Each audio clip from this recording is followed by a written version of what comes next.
हाँ भाई, जय हिंद दोस्तों। तो आज का कार्यक्रम शुरू कर लेते हैं और आज का जो अपना चैप्टर पकड़ रखा है हमने क्वाड्रेटिक इक्वेशन है। आज ही की क्लास में इसको ख़त्म भी कर देंगे और शुरू भी कर देंगे, सब कुछ आज की क्लास में कर देंगे भाई इसका।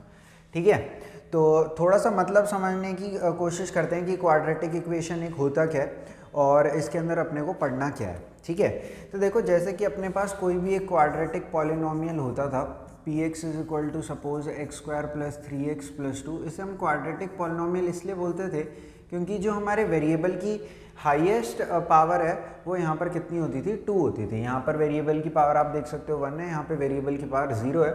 तो जो इस पूरे के अंदर पूरे के पूरे पॉलिनोमियल में जो हमें वेरिएबल की हाईएस्ट पावर नज़र आ रही है वो कितनी नज़र आ रही है, 2 नज़र आ रही है। तो इस तरीके के पॉलिनोमियल्स को हम क्या बोलते थे, क्वाड्रेटिक पॉलिनोमियल बोलते थे। अच्छा, पॉलिनोमियल बिहेव क्या करता था या फिर बिहेव कैसे करता था, यानी कि उसका काम होता क्या था। पॉलिनोमियल के अंदर हम इनपुट वैल्यू डालते थे। फॉर एग्जांपल कि जैसे कि सपोज मैंने इस पॉलिनोमियल में 1 वैल्यू इनपुट करी और हमें आउटपुट में क्या मिल गया, 1 का स्क्वायर प्लस 3 इंटू में 1 प्लस 2, यानी कि हमें आउटपुट में क्या मिल गया, 6 मिल गया। या फिर सपोज मैं इसके अंदर 0 इनपुट करूं और मेरे को क्या मिल जाए, 0 का स्क्वायर 3 इंटू 0 प्लस 2, यानी कि आउटपुट कितना मिल गया मेरे को, 2 मिल गया। यानी कि यहाँ पे मैं करने क्या लग रहा हूँ, मैं यहाँ पे डिफरेंट एक्स की वैल्यूज़ को इनपुट कर रहा हूँ और पूरे की पूरे जो हमारा पॉलिनोमियल है इसकी वैल्यू को एज आउटपुट निकाल रहा हूँ। यहाँ पे 1 इनपुट करा, पूरे की वैल्यू कितनी आ गई, 6। यहाँ पे 1 इनपुट करा, पूरे के पूरे पॉलिनोमियल की वैल्यू कितनी आ गई, 2। यानी कि हम यहाँ पे x को क्या कर रहे हैं, इनपुट कर रहे हैं। अगर तो सपोज मैं बिल्कुल रिवर्स काम कर दूँ, मैं ये कहूँ कि अगर तो x square plus 3x plus 2 6 के बराबर है, अगर तो हमारा पॉलिनोमियल की वैल्यू किसके बराबर है, 6 के बराबर है, तो आप मेरे को बताओ कि x किसके बराबर रहा होगा।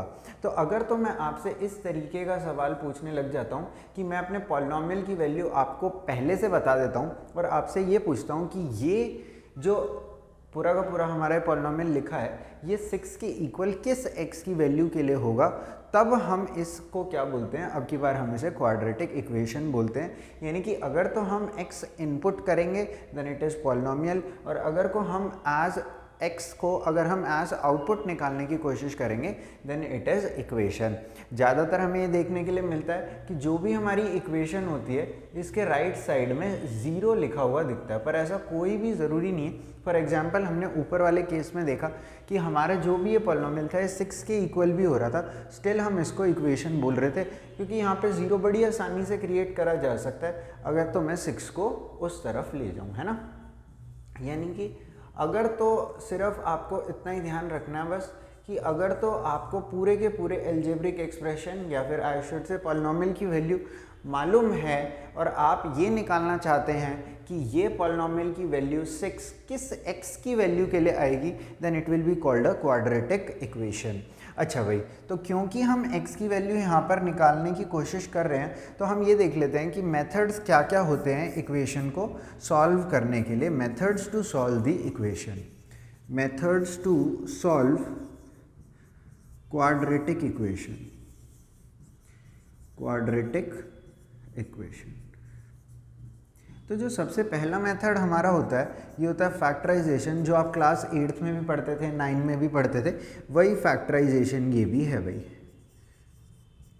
फैक्टराइजेशन का मतलब यही होता है जैसे कि कोई भी अपने पास एल्जेब्रिक एक्सप्रेशन है या फिर सपोज कोई भी नंबर भी है तो उसको फैक्टर्स की टर्म्स यानी कि मल्टीपल की टर्म्स में लिखना और उसके बाद उस चीज़ का इस्तेमाल करते हुए ये निकालना कि किस x की वैल्यू के लिए 6 होगा या फिर किस x की वैल्यू के लिए ये 0 हो जाएगा। ठीक है, फैक्टराइजेशन का मतलब बहुत ही अगर सिंपल तरीके से बता दूं तो यही है कि जैसे अपने पास सपोज कोई नंबर है 6, तो 6 को मैं फैक्टराइज करके क्या लिख सकता हूँ, 2 इंटू 3 लिख सकता हूँ। फैक्टराइजेशन का मतलब उसको उसके फैक्टर की टर्म्स में लिखना है, यानी कि उसको ऐसे नंबर्स की टर्म्स में या फिर ऐसे वेरिएबल की टर्म्स में लिखना जिससे वो पूरा का पूरा पॉलिनोमियल या फिर नंबर क्या हो जाए, डिवाइड हो जाए। अभी हालांकि अच्छे तरीके से इसको समझ लेंगे, टेंशन लेने की कोई बात नहीं है। दूसरा जो मेथड होता है it is called completing the square, और ये अपने सिलेबस से डिलीटेड भी है, completing the square, but still इसको हल्का सा हम एक बार डिस्कस कर लेंगे क्योंकि 11th स्टैंडर्ड और 12th स्टैंडर्ड में काफ़ी यूज़फुल रहता है इन सर्टेन केसेस। ऑल्सो जो हमारा चौथा मेथड है, तीसरा मेथड है श्रीधराचार्य मेथड, या फिर कभी कभी से क्वाड्रेटिक फॉर्मूला भी बोलते हैं। तो ये भी जो हमारा निकल करके आया हुआ है, ये कंप्लीटिंग दी स्क्वायर मेथड से ही निकल के आया हुआ है। तो इसकी डेरिवेशन समझने के लिए, हालांकि पेपर में कोई डेरिवेशन नहीं पूछता, अगर आपको एंड रिजल्ट भी क्वाड्रेटिक फार्मूला का पता है तो आप किसी भी क्वाड्रेटिक इक्वेशन को सॉल्व कर सकते हो, ठीक है। यानी कि अगर आपको कुछ नहीं आता, सिर्फ क्वाड्रेटिक फार्मूला भी आता है, तो भी आप इस चैप्टर के सारे सवाल कर पाओगे, ठीक है। पर इसको समझने के लिए ये समझ लेंगे, और क्योंकि फैक्टराइजेशन से अगर कोई क्वेश्चन हो रहा होता है, जो कि ज़्यादातर वर्ड प्रॉब्लम्स हो भी जाते हैं, तो वो काफ़ी फास्ट मेथड है, मतलब फैक्टराइजेशन ही इनमें सबसे फास्टेस्ट है, अगर आप उसके क्या फैक्टर्स हैं सोच पाते हो तब। तो इसलिए एक बार इसको भी हम सीख लेंगे, ठीक है। तो एक एक करके तीनों मेथड्स को अपने को सीखना है, और उसके बाद कुछ वर्ड प्रॉब्लम्स अपने को देखनी है। भाई इतना ही इस चैप्टर में सिर्फ हमें करना है, तो आज की क्लास में इतना ही हम टारगेट भी कर रहे हैं। अच्छा भाई देखो यहाँ पे मैंने कुछ प्रॉब्लम्स लिख रखी हैं, तो ये सब हमें फैक्टराइजेशन से इनको सॉल्व करना है, ठीक है। तो यहाँ पे राइट साइड में कुछ नहीं लिखा, आई गेस यहाँ पे 0 ही होगा, तो इधर 0 लिख देता हूँ, इधर भी क्या लिख देता हूँ, 0 ही लिख देता हूँ, ठीक है। तो फैक्टराइजेशन का एक बेसिक रूल मैं बता देता हूँ, वैसे तो ये 8वीं से आप पढ़ते आ रहे हो, थोड़ा बहुत आपको पता होगा। देखो आपको क्या करना होता है कि जो बीच में लिखा हुआ है, या फिर मेरे को और प्रिसाइजली बोलना हो तो ये बोलना चाहिए जिसका कोफिशिएंट मतलब क्या है, जो मतलब जिसका वेरिएबल क्या है, x है, उसको आपको दो ऐसे हिस्सों में तोड़ना है। जैसे अगर 5 को दो हिस्सों में तोड़ना है, तो तोड़ने को तो आप इसे 1 + 4 भी लिख सकते हो, है ना, 10 - 5 भी लिख सकते हो, बहुत तरीके से आप इसको लिख सकते हो।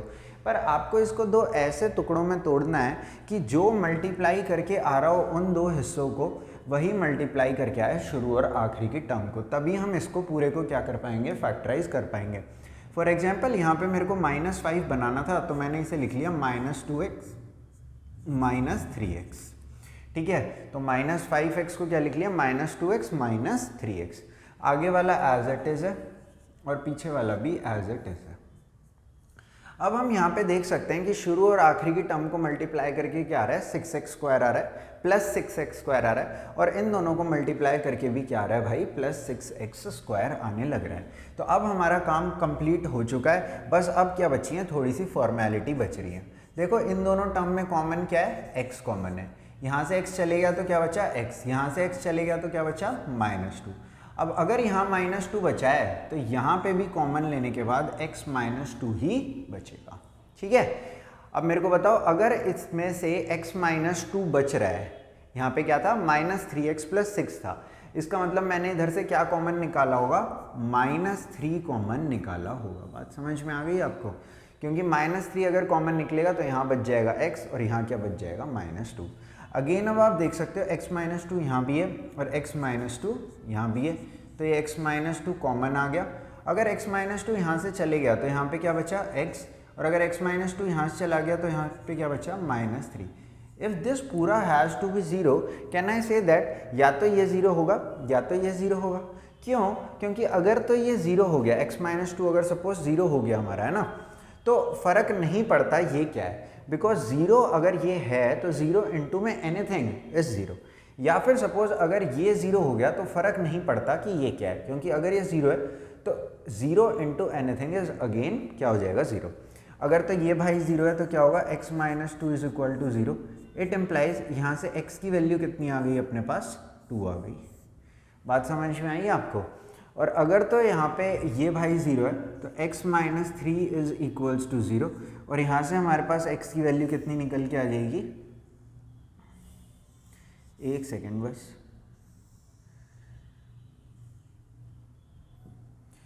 यहाँ से हमारे पास x की वैल्यू निकल के आ जाएगी 3। तो या तो x की वैल्यू 3 होगी या तो x की वैल्यू 2 होगी। अगेन जो बात क्वाड्रेटिक पॉलिनोमियल में जीरोस के लिए ट्रू थी कि जितनी हमारी डिग्री होती है उतने ही क्या होते हैं, नंबर ऑफ जीरोस होते हैं, यहाँ पर भी वो बात ट्रू है कि जितनी भी हमारी डिग्री होती है उतने क्या होते हैं, नंबर ऑफ सॉल्यूशंस होते हैं। तो इस इक्वेशन के कितने सॉल्यूशन हो गए, 2 सॉल्यूशन हो गए। सॉल्यूशन x की वो वैल्यू है जो कि इस इक्वेशन को सेटिस्फाई करेंगी। सेटिस्फाई करने का मतलब क्या है कि इस इक्वेशन को सॉल्व करके क्या आना चाहिए, जो भी यहाँ पर लिखा है, जैसे कि इस एग्जाम्पल में 0 आना चाहिए। बात समझ में आ गई आपको। अब देखो भाई, ये एक और क्वेश्चन दे रखा है। इस क्वेश्चन में देखो ये क्या बोल रहे हैं हमसे, X square minus 5x minus 6 is equal to 0। कुछ कुछ दिख तो ऊपर वाले की तरह रहा है पर है नहीं, इसीलिए एग्जाम्पल मैंने इसके अंदर डाला भी है। देखो यहाँ पे समझने की कोशिश करो कि शुरू और आखिरी वाली टर्म को मल्टीप्लाई करके क्या आ रहा था, 6x स्क्वायर, और I should say plus 6x square आ रहा था। तो अगर किन्हीं दो नंबर्स का प्रोडक्ट जो है वो क्या है, पॉजिटिव है, इसका मतलब या तो वो दोनों नेगेटिव रहे होंगे या तो दोनों क्या रहे होंगे, पॉजिटिव रहे होंगे। बात समझ में आ रही है? क्योंकि माइनस माइनस भी क्या होता है, प्लस होता है, और प्लस प्लस तो प्लस होता ही है इन केस ऑफ मल्टीप्लिकेशन। पर अगर मैं यहाँ पर देखूँ तो शुरू और आखिरी की टर्म का जो प्रोडक्ट आ रहा है ये क्या आ रहा है, माइनस 6x स्क्वायर आ रहा है। और कभी भी अगर दो नंबर्स का प्रोडक्ट अपने को माइनस चाहिए तो इसका मतलब एक पॉजिटिव होना चाहिए और एक नेगेटिव होना चाहिए। और कभी भी एक नंबर पॉजिटिव और दूसरा नंबर नेगेटिव होता है, इसका मतलब क्या हो रहा होता है वहाँ पे, ऐड सब्ट्रैक्ट में क्या हो रहा होता है, सब्ट्रैक्ट ही हमेशा हो रहा होता है। इसका मतलब ये है कि इन दोनों को मल्टीप्लाई करके क्या आ रहा है, अगर माइनस 6x स्क्वायर आ रहा है तो जो मेरे को 5 को स्प्लिट करना है दो हिस्सों में, उन दो हिस्सों को भी मल्टीप्लाई करके क्या आना चाहिए, माइनस 6x स्क्वायर आना चाहिए। ठीक है, और अगर दो हिस्सों को मल्टीप्लाई करके नेगेटिव आ रहा है तो इसका मतलब क्या है, एक चीज़ पॉजिटिव और दूसरी चीज़ नेगेटिव है। तो 5 को भी अब आपको दो ऐसे हिस्सों में तोड़ना है जिसमें से एक पॉजिटिव हो दूसरी नेगेटिव हो। तो देखो यहाँ पे इन दोनों को मल्टीप्लाई करके क्योंकि 6 आ रहा है तो 6 के, या 6 को कैसे कैसे लिख सकते हैं, 3 2 6 लिख सकते हैं, जो कि हमने ऊपर वाले केस में लिखा ही लिखा है ना, या फिर क्या लिख सकते हैं, 6 1 6।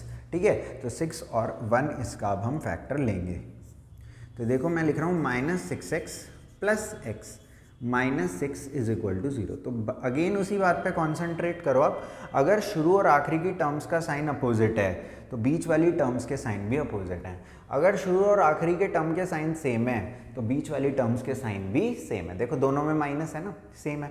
अब यहाँ पे देखो, अब कुछ नहीं बचा इस क्वेश्चन में, x कॉमन आया, यहाँ पे x बचा और यहाँ पे क्या बचा, माइनस 6। अब यहाँ पे क्या कॉमन आएगा, कॉमन चलो जो भी आएगा, पर हमें पता है कि अंदर क्या आना चाहिए, x माइनस 6 आना चाहिए। यहाँ पे x माइनस 6 ही था और यहाँ पे भी x माइनस 6 ही आ गया। इसका मतलब कॉमन क्या निकला है, इसमें से 1 कॉमन निकला है, कुछ नहीं निकला इन शॉर्ट कॉमन। अब x माइनस 6 यहाँ पे भी, x माइनस 6 यहाँ पे भी, तो कॉमन ले लो। यहाँ पे क्या बचा, x, और यहाँ पे क्या बचा, प्लस 1 इक्वल 0। अगेन वही कहानी, अब या तो ये 0 होगा या तो ये 0 होगा। अगर तो ये 0 हुआ तो इसका मतलब x कितना आ गया, 6 आ गया, और अगर तो ये 0 हुआ तो यहाँ से x हमारा कितना आ गया, माइनस 1 आ गया। आई होप ये पूरी कहानी आपको भी समझ में आने लग गई होगी थोड़ी थोड़ी। ठीक है, अब कुछ और क्वेश्चंस पे आते हैं इसी के। ठीक है, जैसे कि सपोज ये क्वेश्चन बोल रखा है, अब अगर शुरू और आखिरी की टर्म को मैं देखूं तो इन दोनों के साइन क्या हैं, अपोजिट, तो बीच वाली दो टर्म्स के साइन भी क्या आ जाएंगे अपने पास, अपोजिट आ जाएंगे। नंबर 2 बात, अगर तो शुरू और आखिरी की टर्म को मल्टीप्लाई करके 18 आ रहा है तो बीच वाली दोनों टर्म्स को मल्टीप्लाई करके भी अभी क्या आना चाहिए, 18 ही आना चाहिए। बात समझ में आ गई? तो अगर तो मेरे को 18 लिखना है तो 18 1 जा 18 लिख सकता हूँ, तो 18 और 1 से तो 3 बन नहीं सकता। फिर क्या लिख सकता हूँ, 9 2 जा 18 लिख सकता हूँ, 9 और 2 से भी बन ही नहीं सकता। और क्या लिख सकता हूँ, 6 3 जा 18 लिख सकता हूँ, तो 6 और 3 से तो ये बन सकता है, 6 और 3 से तो ये बन सकता है। तो देखो यहाँ पे अभी इसे कैसे स्प्लिट कर रहा हूँ, 9x square minus 6x plus 3x minus 2 is equal to 0। अब यहाँ पे एक चीज़ समझो, अगर शुरू और आखिरी की टर्म्स के साइन अपोजिट थे तो आप देख सकते हो बीच वाली टर्म्स के साइन भी अपोजिट हैं। शुरू और आखिरी को मल्टीप्लाई करके माइनस 18x स्क्वायर आ रहा था, बीच वाली टर्म को भी मल्टीप्लाई करके माइनस 18x स्क्वायर आ रहा है। यानी कि हमारी जो फैक्टराइजेशन है या फिर अभी जो हमने मिडिल टर्म स्प्लिट करी है बिल्कुल करेक्ट है। और आगे अब हम आँख बंद करके प्रोसीड कर सकते हैं। इन दोनों के बीच में क्या कॉमन, 3x कॉमन, तो यहाँ पर क्या बचा, 3 बचा और x बचा। अगर यहाँ से 3x चले गया तो यहाँ पे क्या बचा, माइनस 2 बचेगा। ठीक है, अब इधर अगर 3x माइनस 2 आ रहा है तो यहाँ भी क्या आएगा, 3x माइनस 2 आएगा। इसका मतलब कॉमन क्या लिया रहेगा, प्लस 1 कॉमन लिया रहेगा। ठीक है, अब 3x माइनस 2 यहाँ पे भी, 3x माइनस 2 यहाँ पे भी, तो इन दोनों को एक साथ ले लेता हूँ कॉमन। अगर 3x माइनस 2 यहाँ से चला गया तो क्या बचा यहाँ पे, 3x, और यहाँ पे क्या बचा, प्लस 1 बचा, इज इक्वल टू 0। अब अगेन अगर आप इस वाले भाई को 0 करोगे तो 3x माइनस 2 अगर 0 के इक्वल है तो यहाँ से मैं बोल सकता हूँ 3x किसके इक्वल है, 2 के इक्वल है, और यहाँ से बोल सकता हूँ x किसके इक्वल है, 2/3 के इक्वल है। बात समझ में आ गई आपके? अच्छा भाई, और देख लो, इसको थोड़ा सा नीचे शिफ्ट कर देता हूँ। हाँ भाई, और दूसरा केस क्या हो सकता है, या फिर 3x प्लस 1 जो है वो 0 के इक्वल हो। इसका मतलब क्या होगा, 3x जो है वो -1 के इक्वल हो। तो इसका मतलब क्या हो जाएगा, x की वैल्यू कितनी होनी चाहिए, -1/3 होनी चाहिए। हर केस में आपको 2 आंसर देखने के लिए मिलेंगे। अगेन ये बात पॉसिबल हो सकती है कि वो दोनों आंसर क्या हों, इक्वल हों, और हो सकता है कभी कभी हमें ये भी देखने के लिए मिलेगा कि वो जो दोनों आंसर हैं वो रियली नहीं है, वो इमेजिनरी टाइप के हैं। फर्स्ट चैप्टर में मैंने बताया था ना इमेजिनरी नंबर क्या होते हैं, जब स्क्वायर रूट के अंदर क्या आ जाए, नेगेटिव आ जाए। तो उसी टाइप के आंसर भी हमें यहाँ पे देखने के लिए मिल सकते हैं। अभी इसी क्लास में आगे हम चल के वो भी देखेंगे। अच्छा भाई, एक ये क्वेश्चन आप होमवर्क में ले लो, ये बहुत आसान ही क्वेश्चन है मेरे हिसाब से।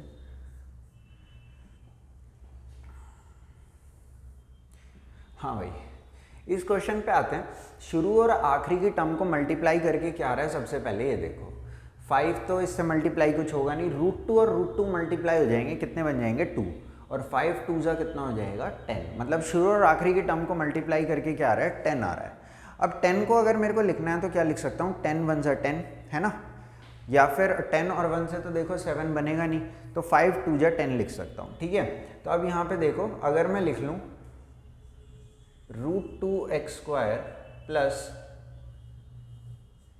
5x plus 2x plus 5 √2 is equal to 0। तो शुरू और आखिरी की टर्म को मल्टीप्लाई करके 10x² आ रहा है, सॉरी प्लस 10x² आ रहा है, और बीच वाली दोनों टर्म्स को मल्टीप्लाई करके भी प्लस 10x² आ रहा है। यानी कि यहाँ पे अपना पूरा काम हो गया है, ठीक है। इन दोनों में अब क्या कॉमन है, x कॉमन है, तो यहाँ पे क्या बचा, √2x बचा, और यहाँ पे क्या बचा, 5 बचा।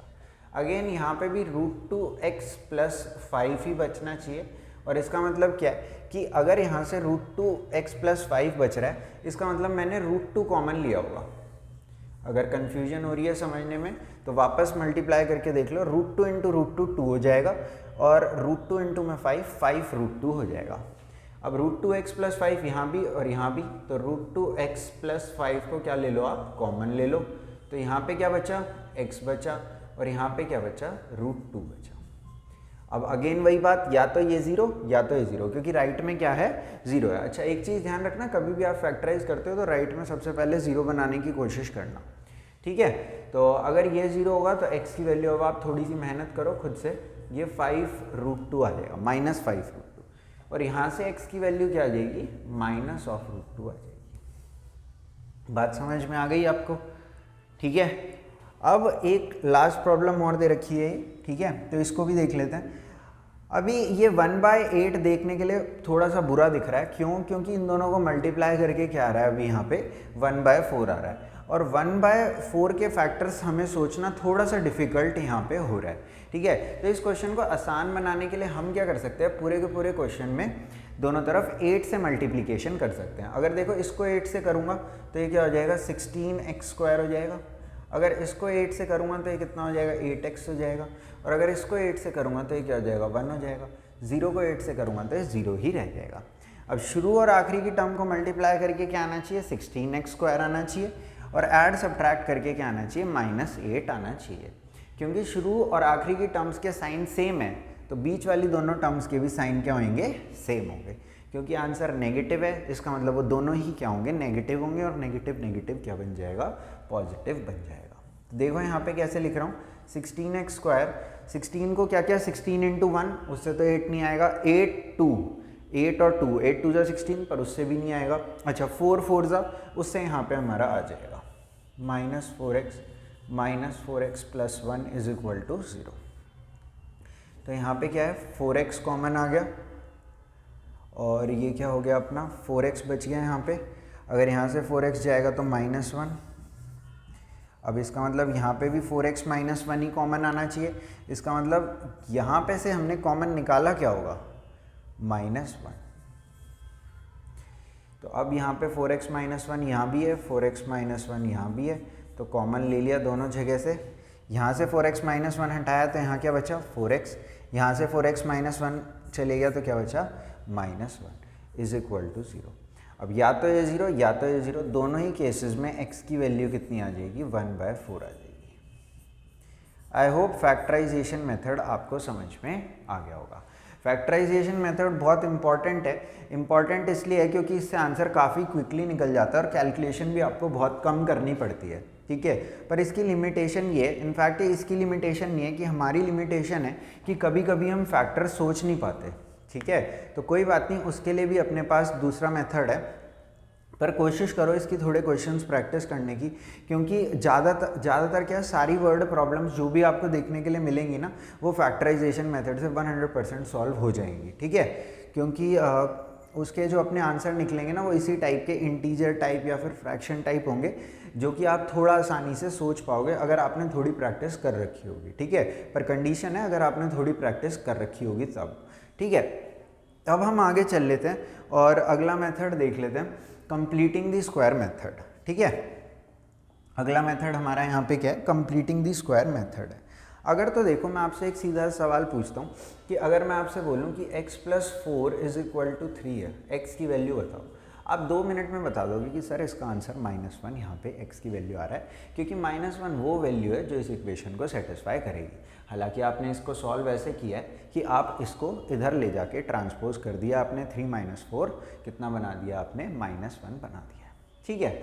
अच्छा भाई, सपोज मैं क्वेश्चन को थोड़ा डिफिकल्ट कर दूँ आपके लिए और मैं आपसे बोलूँ 3x + 5 = 2x + 15 है, ठीक है। तो अब भी आप मेरे को बड़ी जल्दी आंसर बता दोगे सर ये इधर, तो इसका मतलब ये कितना हो गया x और ये कितना हो गया 10 हो गया। अगेन आपने थोड़ा लेफ्ट राइट ट्रांसपोज करा और आपने मेरे को बड़ी जल्दी आंसर बता दिया। ये सब आंसर आप मेरे को इसलिए बता पा रहे हो क्योंकि 3x और 2x को आप आपस में सॉल्व कर सकते हो, यानी कि 3x - 2x को आप x लिख सकते हो, यानी कि x जैसे कि यहाँ पे 2 जगहों पे प्रेजेंट था, आप उसे सिंगल जगह पे लाके आपने उसे रिड्यूस कर पाए, ठीक है। पर हमेशा ये कहानी पॉसिबल नहीं होती। फॉर एग्जाम्पल अगर मैं इस इक्वेशन की बात करूं तो अब आप यहाँ पे 2x² में -10x ऐड या सब्ट्रैक्ट नहीं कर सकते। बात समझ में आ रही है? तो अब कंप्लीटिंग द स्क्वायर मेथड का इस्तेमाल करके हम सिर्फ और सिर्फ इतनी बात सीखना चाह रहे हैं कि जो ये x 2 जगह पे प्रेजेंट है इसको एक जगह पे कैसे लाया जाए, ठीक है भाई।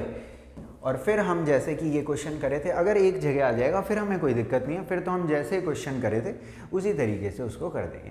तो इस मेथड के अंदर आपको सबसे पहले क्या करना है, ये मैंने एक एग्जाम्पल ले रखा है, पहले एग्जाम्पल्स के ज़रिए समझा रहा हूँ, देन आपको वेरिएबल्स के ज़रिए समझा दूंगा। ऑल्दो अगर आप सिर्फ फॉर्मूला याद करना चाहते हैं तो आप इस क्वेश्चन को भी और अगले क्वेश्चन को भी स्किप कर सकते हैं, डायरेक्ट मैं फॉर्मूला बता दूंगा। कोई ऐसा क्वेश्चन इस पूरे चैप्टर में नहीं है जो फॉर्मूले से ना हो पाए, पर अगर आपको थोड़ा सा मैथ की समझ सीखनी है तो आप ये सब देख सकते हो, ठीक है। अच्छा भाई, तो यहाँ पे देखो सबसे पहला काम आपको क्या करना है कि x² के कोफिशिएंट को 1 बना लेना है। ऑल्दो ये कोई रूल नहीं है, पर इससे थोड़ा सा कैलकुलेशन जो है कंप्लीटिंग द स्क्वायर की वो आसान हो जाती है। यहाँ पे करना क्या चाह रहे हैं वो भी मैं अच्छी तरह समझा दूंगा, रटवा बिल्कुल नहीं रहा, ठीक है। तो 2 से सबसे पहले पूरे को डिवाइड कर रहा हूँ, x² - 5x + 2 = 0/2 भी कितना हो जाएगा 0 ही हो जाएगा। अब इसके बाद मैं यहाँ पर ये सोच रहा हूँ, देखो थॉट प्रोसेस क्या है, थॉट प्रोसेस ये है कि भाई मेरे पास a² है, a + b का होल स्क्वायर क्या होता है a² + b² + 2ab, या फिर a - b का होल स्क्वायर क्या होता है a² + b² - 2ab, है ना। यानी कि अपने को 3 चीज़ें चाहिए होती हैं, एक a², एक b² और एक 2ab। तो मैं ऐसा सोच रहा हूँ कि मेरे पास a² है, मेरे पास 2ab भी है, बस किसकी कमी है b² की कमी है। तो देखो यहाँ पे समझो, अगर मैं बोल रहा हूँ कि a² मेरे पास है, ठीक है, और मेरे पास 2ab भी है, ठीक है, a² इसको समझ रहा हूँ और 2ab इसको समझ रहा हूँ। अच्छा, अगर a² x के बराबर है तो a x के बराबर है, तो a से x काट सकता हूँ, तो मैं ये कहूँगा कि अगर तो b या b स्क्वायर चाहिए तो b कितना है 5/2 है। बात समझ में आई आपको, b क्या है 5/2 है। स्टिल अगर ये सब बातें याद नहीं रहती तो तब भी कोई टेंशन की बात नहीं है। फर्स्ट स्टेप एक्स स्क्वायर का कोफिशिएंट क्या बनाया 1। सेकेंड स्टेप एक्स का कोफिशिएंट जो भी है, एक्स का कोफिशिएंट जो भी है एक बार उसके हाफ का स्क्वायर ऐड करेंगे, एक बार उसके हाफ का स्क्वायर सब्ट्रैक्ट करेंगे। या फिर ये बोल सकता हूँ कि जो भी x का कोफिशिएंट है उसके हाफ का स्क्वायर दोनों तरफ ऐड करेंगे, adding 5/2 whole square on both sides. अब देखो इससे फ़ायदा क्या हुआ, a square plus B square minus 2ab। तो ये हमें क्या मिल गया यहाँ पे, a माइनस बी का होल स्क्वायर मिल गया, a माइनस बी का होल स्क्वायर मिल गया, प्लस 2 इज इक्वल टू 25/4। यानी कि जो x हमारा दो जगह प्रेजेंट था अब वो एक ही जगह पे यहाँ पे आके रुक गया है। बात समझ में आ गई। अब इस क्वेश्चन को सॉल्व करना कोई बड़ी बात नहीं है, बस इतना ही मैं एक बार दोबारा समझा देता हूँ। First make coefficient of x square 1, then add half of coefficient of x का स्क्वायर ऑन बोथ साइड्स। ठीक है, तो यहाँ पे a square plus B square minus 2ab बन गया। हो सकता है a square plus B square plus 2ab भी कहीं पे बन जाए अगर यहाँ पे प्लस होता तब। ठीक है भाई, तो ये क्या हो जाएगा, x माइनस 5/2 का whole square is equals to plus 2 उधर चले जाएगा, 25/4 माइनस 2। एलसीएम ले लेंगे यहाँ पे, तो x माइनस 5/2 का whole square will be equal to 25 minus 8 upon में 4 यानी कि 17/4। ठीक है भाई, ये बात समझ में आ गई, एलसीएम ले लिया। अब यहाँ पे मैं क्या कर रहा हूँ, रूट को उधर ट्रांसफ़र कर रहा हूँ, तो x minus 5/2 is equal to, जब भी स्क्वायर से उधर रूट जाएगा तो साथ में क्या आएगा प्लस माइनस, तो ये कितना हो गया 17/4। तो x की वैल्यू यहाँ से कितनी आ जाएगी, माइनस 5/2 इधर चले जाए, प्लस 5/2 प्लस माइनस रूट 17/2। अगर इसको और अच्छे से आपको लिखना है तो आप क्या लिख सकते हो कि x की दो वैल्यू आ रही है, 5 plus root 17/2 and 5 minus root 17/2। बात समझ में आ गई आपको। इसके आगे की बात हालांकि ज़्यादा समझने की नहीं है, सिर्फ इतनी बात समझने की है। एक्स स्क्वायर का coefficient 1, adding coefficient of X का हाफ का square on both sides, then कुछ भी बन जाएगा यहाँ पे, जैसे कि यहाँ पे a square plus B square minus 2ab बन गया। ठीक है, चलें भाई आगे। अब देखो कंप्लीटिंग दी स्क्वायर जो मेथड है इसका इस्तेमाल मैं करना चाह रहा हूँ कि एक जनरल फार्मूला निकालने का कि जिसमें सिर्फ मैं वैल्यू डालूँ और मेरे को x का सॉल्यूशन मिल जाए। तो देखो मैंने एक जनरल क्वाड्रेटिक इक्वेशन मान ली, ax square plus bx plus C equal 0।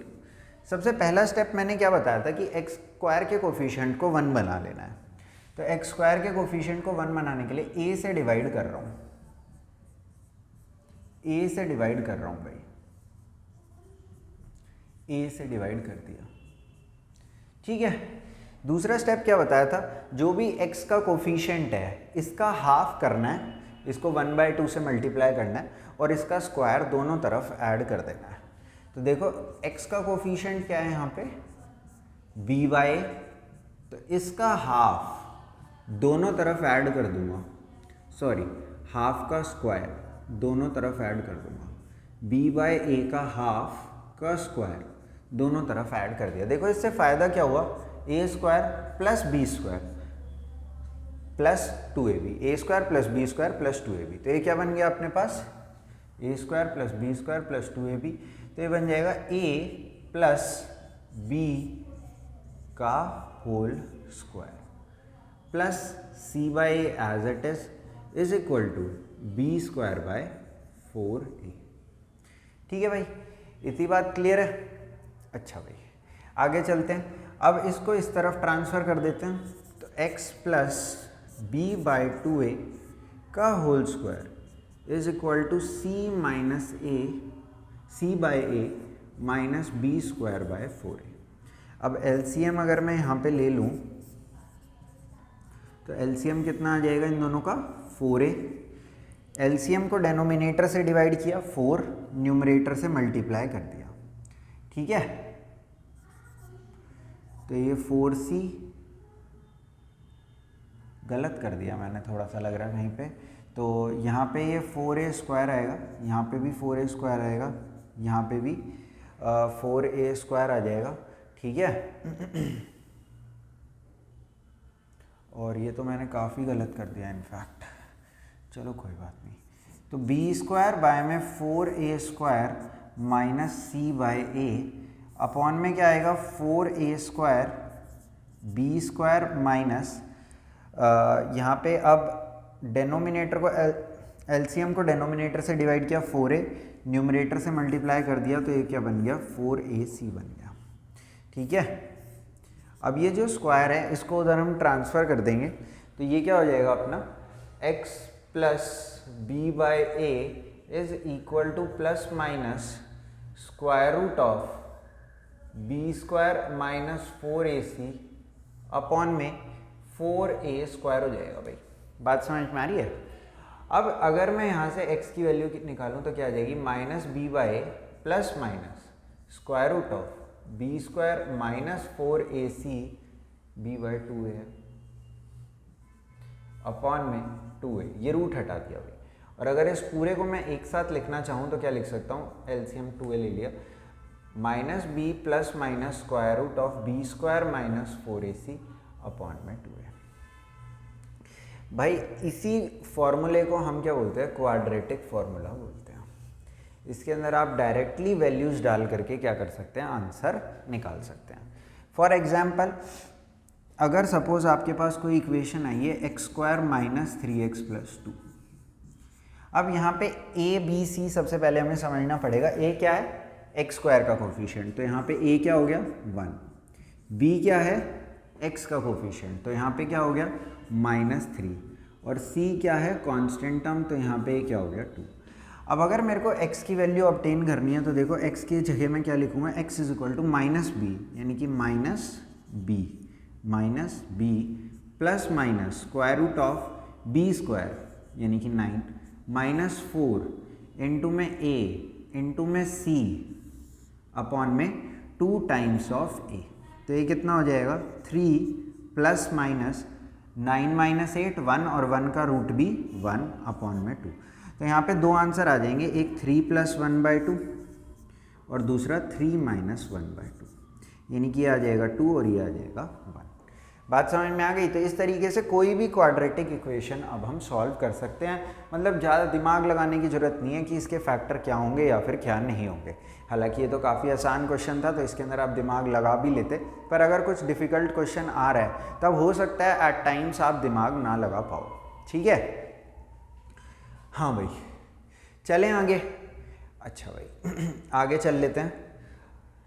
अच्छा भाई तो मेरे को एक चीज़ बताओ कि जैसे आंसर तो चलो आप निकाल ही लोगे, मेरे को सिर्फ एक चीज़ बताओ, अगर तो जो हमारे आंसर हैं वो ये लिखे हुए हैं minus B plus minus square root of B square minus 4ac upon में 2a।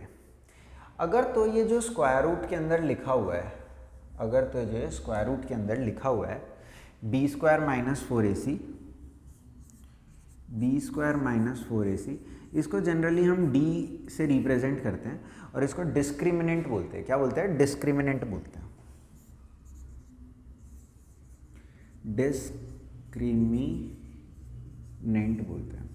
डिस्क्रिमिनेंट क्यों बोलते हैं वो अभी आपको समझ में आ जाएगा। अच्छा भाई मेरे को एक चीज़ बताओ, अगर तो जो है बी स्क्वायर माइनस 4ac लिखा हुआ है यहाँ पे, अगर तो ये लेस देन 0 हो जाए तो क्या मैं ऐसा बोल सकता हूँ कि स्क्वायर रूट के अंदर नेगेटिव वैल्यू आ जाएगी? और अगर स्क्वायर रूट के अंदर नेगेटिव वैल्यू आ जाती है तो वो नंबर कैसा बन जाता है, इमेजिनरी बन जाता है, वो नंबर रियल नहीं रहता। तो मैं ऐसा बोलूँगा कि अगर तो कभी भी B square minus 4ac less than 0 आ जाए तो मेरे रूट्स का नेचर कैसा होगा, मतलब मेरे नहीं इस इक्वेशन के रूट्स का नेचर कैसा होगा, नो रियल रूट्स। कैसा नेचर होगा, नो रियल रूट्स, या फिर क्या बोल सकता हूँ इमेजिनरी रूट्स। क्योंकि स्क्वायर रूट के अंदर कभी भी नेगेटिव आता है तो वो क्या बन जाते हैं, हमारे इमेजिनरी नंबर बन जाते हैं। आई होप ये बात आपको समझ में आ गई होगी।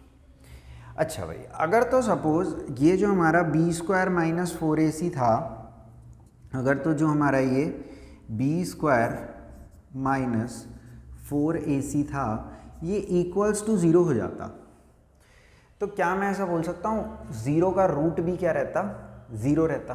बी स्क्वायर माइनस 4ac अगर 0 के इक्वल हो जाता तो 0 का रूट भी क्या आ जाता, 0 आ जाता। अब x की जब मैं वैल्यूज़ निकालने जाता तब माइनस बी में एक बार 0 ऐड करता और एक बार 0 सब्ट्रैक्ट करता। बात समझ में आ रही है आपके? तो जब मैं 0 बी में ऐड करूँगा चाहे तो सब्ट्रैक्ट करूँगा, क्या उसका कोई भी फ़र्क पड़ने वाला है? बिल्कुल भी उसका कोई फ़र्क नहीं पड़ेगा, वो सेम ही आंसर हमें देखने के लिए मिलेंगे। तो अगर तो B square minus 4ac equals to 0 होगा तो माइनस बी में 0 ऐड करेंगे एक बार, दूसरी बार माइनस बी में 0 सब्ट्रैक्ट करेंगे, दोनों ही केसेस में सेम आंसर आएंगे। तो मैं क्या बोलता हूँ, real and equal roots, real and equal roots इस केस में आ जाएंगे। अच्छा भाई, अगर तो suppose B square minus 4ac क्या हो, ग्रेटर देन 0।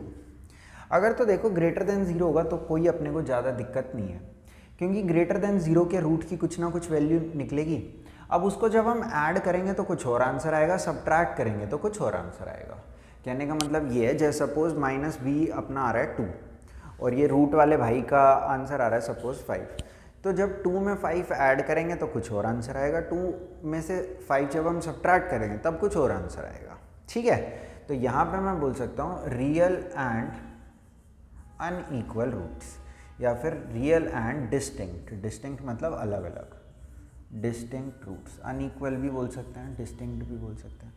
तो ये कहानी मैंने आपको ये बताई कि नेचर ऑफ रूट्स हम किस तरीके से डिटरमाइन कर सकते हैं। क्या नेचर ऑफ रूट्स हम कैसे निकाल सकते हैं, नेचर ऑफ रूट्स। तो नेचर ऑफ रूट्स के लिए हम क्या करते हैं, डिस्क्रिमिनेंट निकालते हैं, और अगर नेचर ना निकाल के हमें एग्जैक्ट रूट्स ही चाहिए हो तब हम किसका इस्तेमाल करते हैं, क्वाड्रेटिक फार्मूला का इस्तेमाल करते हैं। आई होप आपको तीनों बातें समझ में आ गई होंगी। अगर तो बी स्क्वायर माइनस 4ac यानी कि डिस्क्रिमिनेंट ग्रेटर देन 0 है तो रियल एंड अनइक्वल, अगर तो इक्वल रियल एंड अनइक्वल, और अगर इक्वल्स टू 0 है तो रियल एंड इक्वल, और अगर तो लेस देन 0 है तो नो रियल रूट्स यहाँ पे हो जाएगा। बात समझ में आ गई आपको तीनों पॉइंट्स? अब इसी बात को लेकर के हम कुछ क्वेश्चन करने की कोशिश करेंगे, पहले नेचर ऑफ रूट्स पे एंड देन उन रूट्स के नेचर पे नहीं, उनकी वैल्यू पे, कि वैल्यू क्या है। नेचर तो हम समझ गए, ठीक है, जैसा भी नेचर है, पर उन रूट्स की वैल्यू क्या है, फिर हम क्वाड्रेटिक फार्मूला की मदद से वो भी निकालने की कोशिश करेंगे। तो चल लेते हैं आगे, चल लेते हैं। देखो भाई इधर समझो, find nature of roots of the following quadratic equation. तो कोई दिक्कत नहीं है, एक आधी का मैं निकाल रहा हूँ, बाकी सबका आप निकालना। अगर मैं यहाँ पे देखूँ तो a की वैल्यू कितनी है, यहाँ पे a की वैल्यू इज 1, क्योंकि a क्या है, x स्क्वायर का कोफिशिएंट, b की वैल्यू क्या है -7, और c की वैल्यू क्या है 2।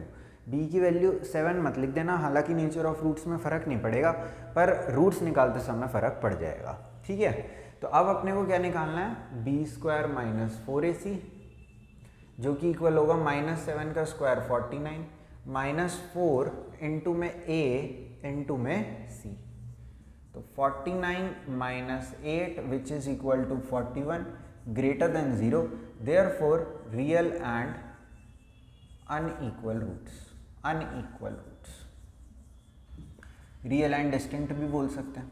ठीक है, समझ में आ गई बात? एक आधा और कर देता हूँ, कोई भी जो भी आपको, लास्ट वाला कर देता हूँ, बाकी ये दोनों होमवर्क में आप करना। ठीक है, नेचर बताना है आपको, सिर्फ B square minus 4ac calculate करना है, यही देखना है ग्रेटर देन 0 है, इक्वल्स टू 0 है, या फिर क्या बोलते हैं उसे अपना, लेस देन 0 है। ठीक है, तो इस केस में एक बार समझने की कोशिश करते हैं। a कितना है 4, b कितना है 4√3, a यानी कि x स्क्वायर का कोफिशिएंट, b यानी कि x का कोफिशिएंट, और c यानी कि कांस्टेंट टर्म। कांस्टेंट टर्म वो है जिसके साथ कुछ नहीं लिखा, कुछ नहीं मतलब कि कोई भी x नहीं लिखा, या जो भी वेरिएबल है इसका वो वेरिएबल नहीं लिखा है, ठीक है। हो सकता है यहाँ पे 3a लिखा हो, तो वहाँ पे a वेरिएबल नहीं है भाई, a कांस्टेंट है, ठीक है। जो भी जैसे x स्क्वायर है तो यहाँ पे इस इक्वेशन में वेरिएबल क्या है, x है, ठीक है।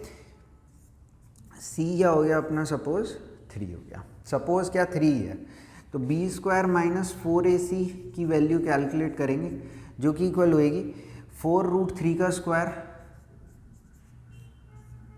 माइनस 4 इंटू में a इंटू में c। तो 4 का स्क्वायर 16, √3 का स्क्वायर 3, 16 3 ज़ा 48 माइनस 4 4 ज़ा 16, 16 3 ज़ा 48, यानी कि 0। और अगर 0 आ गया therefore real and equal roots, real and equal roots. I hope ये पूरी बातें आपके समझ में आ गई होंगी, ठीक है। चलें आगे, अगला क्वेश्चन देखते हैं। Find K if the given equations have real and equal roots, यानी कि रियल एंड इक्वल रूट से हमें ये बताना चाह रहे हैं, इस लाइन से हमें ये बताना चाह रहे हैं कि d की वैल्यू 0 है। d यानी कि बी स्क्वायर माइनस 4ac की वैल्यू क्या है, 0 है। यानी कि इस भाई का मदद ले करके हमें k की वैल्यू कैलकुलेट करने की कोशिश यहाँ पे इस क्वेश्चन में करनी है। देखो भाई a क्या है, जो भी x स्क्वायर के साथ लिख रहा है, यहाँ पे दूसरे कलर का इस्तेमाल कर लेता हूँ। a क्या है, जो भी x स्क्वायर के साथ लिखा है यानी कि 1। b क्या है, जो भी x के साथ लिखा है यानी कि 2 इंटू में k प्लस 2। और c यानी कि जो भी जिसके साथ भी x नहीं लिखा, तो ये क्या हो गया, 9k हो गया भाई। बात समझ में आ गई। अब ज़्यादा कुछ नहीं करना, उस इक्वेशन में वैल्यू डालनी है, a की वेरिएबल होगा k, उसकी वैल्यू हमें कैलकुलेट करनी है। कोई नहीं, मैं कर देता हूँ। देखो बी स्क्वायर माइनस 4ac यानी कि इस भाई का स्क्वायर माइनस 4 इंटू में a इंटू में c इक्वल्स टू 0, ठीक है।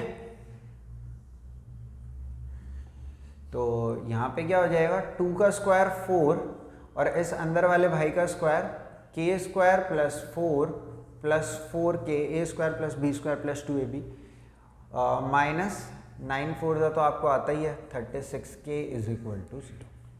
ये तो क्वाड्रेटिक के अंदर क्वाड्रेटिक हो गई, चलो कोई नहीं, कर देंगे, सॉल्व कर देंगे, टेंशन मत लो आप। मैं बस एक ही चीज़ चाहता हूँ, आप टेंशन मत लो, ठीक है। 4k square plus 16k plus 16 minus 36k is equal to 0। क्या उल्टा सीधा सवाल दे रखा है, एक सेकेंड रुक जाओ। a square plus B square minus 4 into 1 into, सब सही करा है, ठीक है। चलो ठीक है, कोई बात नहीं, सह लेंगे। तो 4k square minus 20k plus 16 is equal to 0 हो जाएगा, ठीक है। अब इसको छोटा बनाने के लिए क्या कर रहा हूँ, पूरी इक्वेशन को 4 से डिवाइड कर रहा हूँ, तो कुछ इस तरीके से अपने पास आ जाएगा। अब इसकी मिडल टर्म स्प्लिट आप आसानी से कर सकते हो, ठीक है। तो 4 इंटू में k स्क्वायर, 4k स्क्वायर हमें क्या लाना है, मल्टीप्लाई करके लाना है, ठीक है। और ऐड सब्ट्रैक्ट करके क्या चाहिए, -5 चाहिए। तो यहाँ पे मेरे दिमाग में मिडल टर्म स्प्लिट आ गई इसकी, -4k minus k is equal to 0, ठीक है। इन दोनों में से k कॉमन, तो बचा k माइनस 4।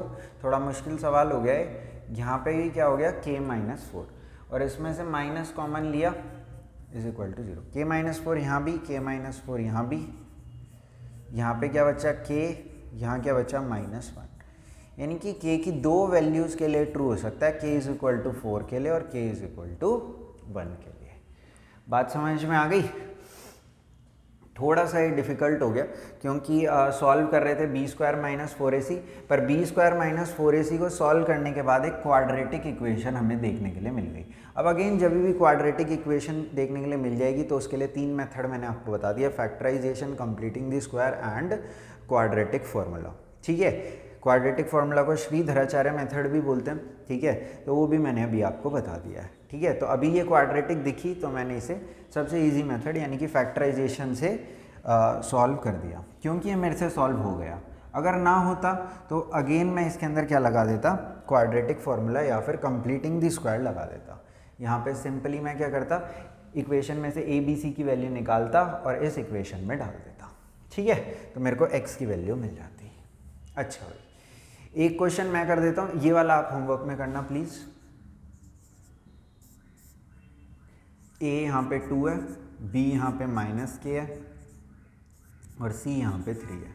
ये वाला मैं कर देता हूँ क्योंकि थोड़ा सा अलग है, ठीक है। देखो भाई इधर, अब यहाँ पे ये सबसे पहली बात तो ये है कि इक्वेशन हमें क्वाड्रेटिक दिख ही नहीं रही, तो इक्वेशन क्वाड्रेटिक दिखाने के लिए इसे हमें सिंपलेस्ट फॉर्म में लाना है। Simplest form is ax² + bx + c, जिससे हमने स्टार्ट किया था ना, that form is called simplest form. तो सबसे पहले इसे उसी फॉर्म में ले आते हैं, तो kx² - 2kx + 6 = 0, ठीक है। अब यहाँ पे a की वैल्यू कितनी है k, b की वैल्यू कितनी है -2k और c की वैल्यू यहाँ पे कितनी है 6, ठीक है। अच्छा भाई, तो अब यहाँ पे b² - 4ac अगर मैं कैलकुलेट करूँ तो -2k² - 4 इंटू में a इंटू में c, और ये किसके इक्वल करना है 0 के, तो ये क्या हो जाएगा 4k² - 6 4 24k। अब यहाँ से आप कॉमन देख सकते हो कि 4k कॉमन आ गया, तो यहाँ पे क्या बच रहा है अपने पास k - 6 बच रहा है। यहाँ पे से 4k गया तो k बचा, यहाँ से 4k गया तो 6 बचा, तो या तो k की वैल्यू इस हिसाब से फैक्टराइज हो गया ना, अब या तो ये 0 होगा या तो ये 0 होगा। बात समझ में आ गई आपकी, या तो ये 0 होगा, ठीक है। अगर ये 0 तो k 0 आ जाएगा और ये 0 तो k कितना आ जाएगा 6। तो पहली नज़र में आपको इसके देख के 2 आंसर पता चल सकते हैं, ठीक है। तो यहाँ पर अब देखो, पर अगर आपने k की वैल्यू 0 डाल दी तो 0 इंटू एनीथिंग इज 0, तो ये पूरा क्या हो जाएगा, हट जाएगा और अपने पास क्या बच जाएगा 6 = 0, जो कि एक क्वाड्रेटिक इक्वेशन है ही नहीं। इनफैक्ट ये तो एक फॉल्स स्टेटमेंट है, ठीक है। तो हम क्या कहेंगे कि k = 0 is rejected because for k = 0 a क्या बन जाएगा 0 बन जाएगा। अगर तो कभी भी a 0 बन जाता है, इसका मतलब हमारी ओरिजिनल इक्वेशन क्या थी, ax² + bx + c = 0। अगर तो कभी भी a 0 हो गया, इसका मतलब ये इक्वेशन क्वाड्रेटिक ना रह करके क्या बन जाती है, लीनियर बन जाती है। इनफैक्ट यहाँ पे तो k 0 होने से a और b दोनों ही 0 हो गए हैं, तो जो हमारे इक्वेशन बच गई है वो तो इक्वेशन ही नहीं बची, वो तो एक कांस्टेंट टर्म बच गई है, दैट इज 6, और 6 तो कभी 0 के इक्वल हो नहीं सकता। तो यहाँ पे थोड़ी सी इंग्लिश लिख के रिजेक्ट करेंगे, as a can not be equal to 0 therefore k = 0 is rejected, ठीक है। तो इसका आंसर क्या आ जाएगा, k = 6। ये थोड़ा अलग था इसलिए मैंने करा दिया। बहुत सारे बच्चे इस क्वेश्चन को ऐसे करने की गलती कर सकते हैं, तो मैं वो भी कर देता हूँ कि आप क्या करोगे, 24k को उधर ले जाओगे, 4k² = 24k, और k से k को कैंसिल कर दोगे और इसको इधर कैंसिल कर दोगे और सोचोगे हमारा तो आंसर बहुत बढ़िया पहले ही सही आ गया, रिजेक्ट कुछ करना ही नहीं पड़ा। But always you have to be conscious of the fact that कि ये कैसी इक्वेशन है, क्वाड्रेटिक इक्वेशन है। क्यों? क्योंकि k की पावर कितनी है 2 है, तो आंसर तो 2 निकालने पड़ेंगे। अब ओरिजिनल कंडीशन को एक सेटिस्फाई नहीं कर रहा था, उसमें हमारी कोई गलती नहीं है, ठीक है। तो ये तरीका है बहुत ज़्यादा गलत, ठीक है। चलें भाई आगे।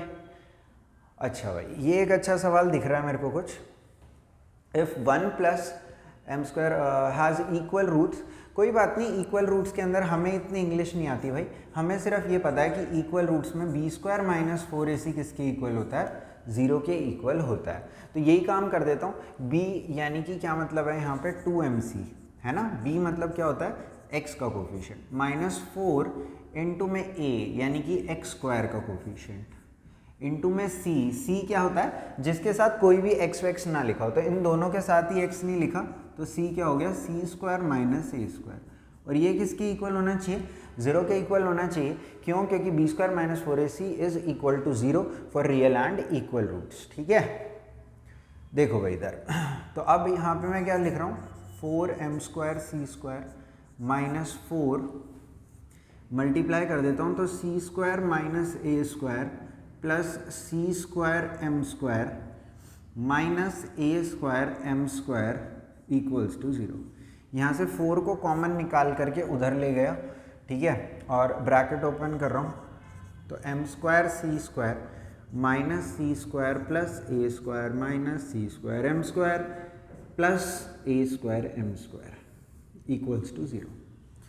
तो सी स्क्वायर एम स्क्वायर से C square M square cancel, हमें करना क्या है, सी स्क्वायर की वैल्यू निकालनी है। तो सी स्क्वायर को उधर ले जाता हूँ, A square plus A square M square is equal to C square. I hope यही प्रूव करना था, यही प्रूव करना है, बस इसमें से ए कॉमन ले लो। तो C square is equal to A square 1 plus M square, यानी कि आंसर तो अपने आप ही निकल गया। हमने तो सिर्फ वो करा जो हमें आता था। हमें ये पता था कि अगर तो रियल एंड इक्वल रूट्स होते हैं तो बी स्क्वायर माइनस 4ac किसके इक्वल रहता है, 0 के इक्वल रहता है। पर यहाँ से हमने एक नई बात, या फिर नई तो नहीं कहनी चाहिए, एक बात की अंडरस्टैंडिंग ये समझी कि ये पूरी की पूरी क्या है, एक कांस्टेंट टर्म है, यानी कि पूरा का पूरा क्या है, c है। ठीक है, बात समझ में आ गई आपको? चलें आगे।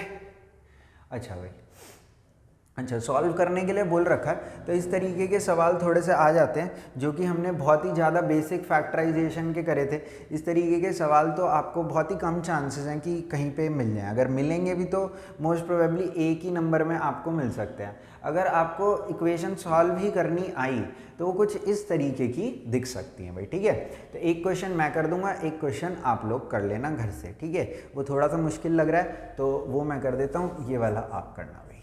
ठीक है, तो सबसे पहले तो इनको स्टैंडर्ड फॉर्म में लेकर के अपने को आना है, और स्टैंडर्ड फॉर्म में लाने के लिए सबसे पहले क्या काम करना पड़ेगा, अपने को एलसीएम लेना पड़ेगा इसमें। ठीक है, तो अगर मैं एलसीएम ले लूँ तो कॉमन तो कुछ है ही नहीं, तो नीचे वाले दोनों को डायरेक्ट मल्टीप्लाई कर देता हूँ। तो 2 इंटू में x प्लस 1 इंटू में x माइनस 2, ये भाई इधर मल्टीप्लाई हो जाएगा। 4 इंटू में x माइनस 2, ये भाई इधर मल्टीप्लाई हो जाएगा। 3 इंटू में x प्लस 1, अच्छा 2 जब 4 बना दिया मैंने, सीधा लिख दिया, इज इक्वल टू 23 बाय में 5x। आई होप इतनी बात समझ में आ गई होगी। हाँ जी, चलें आगे। सही करा है ना? कई बार कैलकुलेशन मिस्टेक हो जाती है इसके अंदर, इसलिए मैं साथ साथ चेक करते रहता हूँ भाई। तो 4x minus 8 plus 3x plus 3 upon में 2 टाइम्स ऑफ, क्या हो जाएगा यहाँ पे, एक सेकेंड, 2 टाइम्स ऑफ x को x से किया x स्क्वायर, x को माइनस 2 से किया माइनस 2x, 1 को x से किया x, 1 को माइनस 2 से किया minus 2, is equal to 23 by 5x। I hope इतनी बात समझ में आ गई होगी। ठीक है, थोड़ा सा सिंप्लीफाई कर लेते हैं, तो ऊपर हो जाएगा 7x माइनस 5 अपॉन में 2 times of x square minus x minus 2 is equal to 23 by 5x। Cross multiply कर लेते हैं, क्योंकि और कुछ उपाय तो यहाँ पे दिख ही नहीं रहा। तो 5x इंटू में 7x minus 5 is equals to 46x square minus x minus 2। ठीक है, आई होप इतनी बात समझ में आ गई होगी आपको। ठीक है, कुछ गलत सा लग रहा है, गलत सा, चलो ठीक है, कुछ गलत सा नहीं है। मल्टीप्लाई कर देते हैं तो कितना हो रहा है, देखो 35x square minus 25x, 35x square minus 25x is equal to 46x square minus 46x minus 46 2s are 92।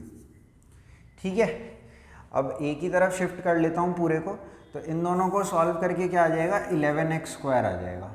ठीक है, 11x स्क्वायर, फिर इन दोनों को सॉल्व करके कितना आ जाएगा, minus 21x minus 92 is equal to 0 आ जाएगा। बात समझ में आ गई आप लोगों को इतनी? ठीक है, तो अब इसके अंदर अपने को थोड़ी सी मिडिल टर्म स्प्लिट करनी पड़ सकती है। तो इन दोनों को मल्टीप्लाई करके चाहे जो भी आ रहा हो, पर उसके फैक्टर क्या आएंगे, 11, 23, 2 और 2। ठीक है, तो अगर मैं लिखूं 46 माइनस तो कुछ भी नहीं होगा। ठीक है, 44 माइनस 23 क्या हो जाएगा, इसका फैक्टर हो जाएगा 44x plus 23x minus 92 is equal to 0।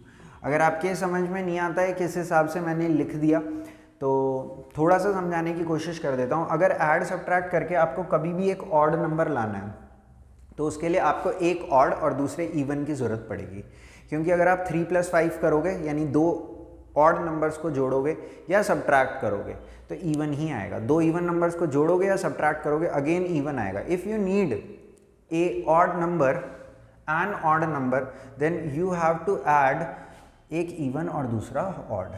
तो इन दोनों को मल्टीप्लाई करके जो आ रहा था उसको फैक्टराइज करा तो मेरे पास 11 था, 2 था और था मेरे पास 23। ठीक है, तो मेरे को एक चीज़ तो पता थी कि या तो 11 को अकेला रखना पड़ेगा या तो 23 को अकेला रखना चाहिए पड़ेगा, क्योंकि अपने को एक ऑड नंबर तो चाहिए ही चाहिए। तो पहले मैंने 23 के साथ इसे मल्टीप्लाई करने की कोशिश करी थी 2 को, तो बात नहीं बनी। तो मैंने क्या करा, इसके साथ इन दोनों 2 को मल्टीप्लाई किया तो 44 और 23 बन गए। हालांकि ये सब चीज़ें बहुत प्रैक्टिस से आप सीख पाओगे। तो अगर स्टिल आपके नहीं समझ में आ रहा है तो आप यहाँ पे क्वाड्रेटिक फार्मूला की मदद लेकर के x की वैल्यू निकाल सकते हो। ठीक है, उसी मकसद से क्वेश्चन दिया भी गया है। अब यहाँ से 11x कॉमन ले लिया मैंने, तो यहाँ पे क्या बचा x - 4। इसका मतलब यहाँ पे भी x - 4 बचेगा। इसका मतलब कॉमन 23 लिया रहेगा इज इक्वल टू 0। तो x - 4 अब अगेन यहाँ पे भी प्रेजेंट है, यहाँ पे भी प्रेजेंट है। अगर यहाँ से गया तो यहाँ क्या बचा 11x और यहाँ पे क्या बचा plus 23 is equal to 0। Again if this पूरा has to be 0 then either this has to be 0 और this has to be 0। If this is 0 then x is 4 and if this is 0 then x is minus 23/11। I hope it is clear to all of you। ठीक है, इसी तरीके से दूसरा सवाल भी कर लेना। 3-3 नंबर में ऐसे सवाल आते हैं भाई। ठीक है, कोई मतलब नई बात नहीं है, इस तरीके के सवाल आपको देखने के लिए मिल सकते हैं। ठीक है, तो सबसे पहला काम तो इसके अंदर ये था कि इसको सिंप्लीफाई करके देखो, इतने पोर्शन में तो मैंने जस्ट इसे सिंप्लीफाई ही किया है। इतने पोर्शन में सॉल्व तो जस्ट मैंने इन 4-5 स्टेप्स में ही इसको कर रखा है। ठीक है, बात समझ में आ गई आपको? चलो भाई आगे चल लेते हैं। अच्छा भाई, अब वर्ड प्रॉब्लम स्टार्ट हो गई हैं, तो वर्ड प्रॉब्लम्स में अगेन सिर्फ मैं आपको इक्वेशंस बनानी सिखाऊंगा, उनको सॉल्व भाई आप मुझे करके दिखाना। ठीक है, अब मैंने आपको इक्वेशन को सॉल्व करने के लिए 3 मेथड बता दिए हैं। हालांकि जब आप उनकी प्रैक्टिस कर लोगे तभी थोड़ी कमांड पा पाओगे। बस यहाँ पर इक्वेशन को सिखाने का मतलब यही है, इक्वेशन बनाना। कई बार हम यही गलती कर देते हैं, वैसे तो इंग्लिश में तुम लोग तेज ही हो, ठीक है, पर गलती हो जाती है कभी कभी मोर देन लेस देन में आप अलग तरफ ऐड कर देते हो या सब्ट्रैक्ट कर देते हो या मल्टीप्लाई कर देते हो या मल्टीप्लाई की जगह ऐड या कर देते हो। इस टाइप में छोटी छोटी गलती हो जाती है। कोई मेजर एरर तो आप नहीं करते हो खैर इसमें। तो देखो यहाँ पे समझो, if Zeba were younger by 5 years, तो जीबा की एज की बात कर रहे हैं, तो जीबा की एज हम मान लेते हैं, प्रेजेंट एज को x मान लेते हैं। और ये क्या कह रहे हैं कि अगर तो जीबा 5 साल जवान होती, ठीक है, मतलब कि 5 साल क्या होती, वो यंगर होती, जितने भी साल की है उससे 5 साल वो कम की होती, then what she really is, मतलब जितनी भी अभी है उससे वो क्या होती, 5 साल छोटी होती। ठीक है, then square of her age, तो उसकी एज का स्क्वायर, यानी कि अगर वो छोटी होती तो उसकी एज का स्क्वायर क्या होता, 11 ज़्यादा होता, किससे, 5 टाइम्स हर एक्चुअल एज से। ये क्या होता, जो उसकी एज का स्क्वायर है वो 11 ज़्यादा होता है, यानी कि ये बड़ा होता। अगर तो मेरे को इन दोनों को इक्वल करना है, ये तो ऑलरेडी बड़ा है, तो 11 किधर ऐड करना पड़ेगा, इधर, तभी ये क्या होएगा, ये भी बड़ा हो जाएगा और दोनों क्या हो जाएंगे, इक्वल। एक और बार देखते हैं, if Zeba were younger by 5 years, Zeba presently इतनी है, if she would have been younger by 5 years, then square of her age would have been 11 more than 5 times her present age। I hope इस equation को आप easily अब solve कर सकते हो। थोड़ा सा सिंप्लीफाई और कर देता हूँ आपके लिए। x² + 25 - 10x is equal to 5x + 11। तो ये हो जाएगा x², इसको इधर ले आओ, -15x + 14। मैंने कहा था ना बड़ी आसानी से मिडिल टर्म स्प्लिट हो जाती हैं, तो देखो कितनी आसानी से यहाँ पे होने लग रही है, -14x - x। ठीक है, अब तो इसको कर ही लोगे, तो इसकी एज यहाँ से इसको सॉल्व करना, एक आंसर 1 आएगा और एक 14 आएगा। तो इसकी प्रेजेंट एज 1 को हम रिजेक्ट कर देंगे। क्यों? क्योंकि कंडीशन क्या है, वो 5 साल और छोटी करनी है। तो अगर वो 1 ही साल की है तो और 5 साल छोटी कैसे होगी, वो तो हो ही नहीं पाएगी। ठीक है, तो अकॉर्डिंग टू क्वेश्चन हम इसको रिजेक्ट कर देंगे कि तो ज़ीबा एक छोटी बच्ची है और इसकी प्रेजेंट एज कितनी है, अभी 14 ईयर्स है। ओके, चलें आगे। अच्छा भाई, ट्रेन ट्रैवलिंग, इस तरीके के क्वेश्चन थोड़े से डिफिकल्ट होते हैं भाई। ठीक है, तो इसको करने का मैं आपको अच्छा तरीका बताता हूँ भाई। कभी भी इस तरीके से टाइम का कुछ भी हो ना, तो आप टाइम को ही इक्वल करने की कोशिश करना। मतलब एक ट्राई ज़रूर कर लेना टाइम को इक्वल करने की। टाइम को कैसे इक्वल करने की ट्राई मैं बोल रहा हूँ, एक बार यहाँ पे आप समझो कि मतलब टाइम की इक्वेशन आप कुछ भी करना, मतलब टाइम की इक्वेशन से छेड़छाड़ करना। अ train travelling at a uniform speed for 360 kilometre, यानी कि एक ट्रेन चल रही है 360 किलोमीटर के लिए एक कांस्टेंट स्पीड से, would have taken 14 minute less for the same distance if the, अच्छा भाई ठीक है, समझ गया मैं इस क्वेश्चन को कि 48 मिनट कम लगते अगर स्पीड ज़्यादा होती। ठीक है, अभी ये 360 किलोमीटर के लिए एक यूनिफॉर्म स्पीड पे जा रही है और एक पर्टिकुलर टाइम पे पहुंच जाती है। ये बोल रहे हैं कि अगर तो 5 किलोमीटर पर आवर से स्पीड ज़्यादा होती, तो अगर गाड़ी तेज़ चलेगी तो ऑफकोर्स जल्दी पहुंच जाएगी, तो उसको 48 मिनट क्या लगते, कम लगते। बात समझ में आ गई आपको? तो यहाँ पे समझो, डिस्टेंस इतना दे रखा है, स्पीड को s मान लेता हूँ और टाइम को सपोज t मान लेता हूँ। ठीक है, अब यहाँ पे मेरी थोड़ी सी बात समझने की कोशिश करना। क्या मैं ऐसा बोल सकता हूँ, यहाँ पे हमें 2 सिनेरियोज दे रखे हैं। एक में जो ट्रेन है वो अपनी नॉर्मल स्पीड से जा रही है और एक में उसकी स्पीड क्या है, 5 किलोमीटर बढ़ गई है। जब उसकी स्पीड 5 किलोमीटर बढ़ गई है तो जो टाइम लग रहा है वो कुछ कम लग रहा है। क्या मैं ऐसा बोल सकता हूँ, जो ये 48 मिनट्स दे रखा है, ये 2 केसेस का टाइम का डिफरेंस दे रखा है कि एक केस में कुछ टाइम लगता था, दूसरे केस में जब स्पीड बढ़ गई तो कुछ टाइम लगने लगा, और इन दोनों टाइम्स के बीच में 48 मिनट्स का डिफरेंस है। क्योंकि यहाँ पे हर चीज़ पर आवर में दे रखी है, तो इस 48 मिनट को भी मैं आवर में कन्वर्ट कर लेता हूँ डिवाइडिंग बाय 60। क्योंकि 2 जो सिनेरियोज हैं, मतलब एक बार ट्रेन यूनिफॉर्म स्पीड पे कुछ भी जा रही है, अब उसने अपनी स्पीड 5 किलोमीटर से बढ़ा दी। दोनों टाइम्स में कितने का अंतर बता रहे हैं, 48 मिनट्स का अंतर बता रहे हैं। तो मैंने उसे आवर्स में कन्वर्ट करने के लिए क्या लिख लिया, 48/60 लिख लिया। ठीक है, देखो भाई जरा, 48/60 है तो 12 से कट भी रहे हैं, तो ये 4/5 लिखा हुआ है। अच्छा भाई, टाइम को क्या बोल सकता हूँ कि ये जो लिखा है time, this is distance upon में स्पीड, और दूसरे केस में भी जो टाइम लिखा हुआ है, it is also distance upon में कुछ बढ़ी हुई स्पीड। क्योंकि जब स्पीड ज़्यादा होती है तो टाइम क्या लगता है, कम लगता है। तो बड़े टाइम में से छोटे टाइम को सब्ट्रैक्ट कर दिया।